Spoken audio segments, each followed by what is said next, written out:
साताऱ्यातल्या फलटणमधल्या महिला डॉक्टर आत्महत्या प्रकरणात आता पालकमंत्री शंभूराज देसाई हे जातीनं लक्ष घालू नयेत. आरोपींपैकी कुणाचीही गय केली जाणार नाही असं पालकमंत्र्यांनी यावेळेला सांगितलेलं आहे.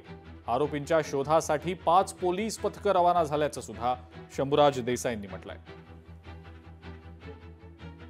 दुर्दैवी ही घटना अत्यंत आहे, दुःखद घटना आहे आणि ज्या महिला डॉक्टरांनी आत्महत्या केलेली आहे अशी सकृतदर्शनी माहिती मिळते की त्यांच्या हातावरती लिहून ठेवलेलं आहे काही गोष्टी की त्यांनी कोणाच्या त्रासामुळे हे केले असं माहिती मिळते. मला अधिकृत अजून आमच्या अधिकाऱ्यांनी सांगितलेलं नाही.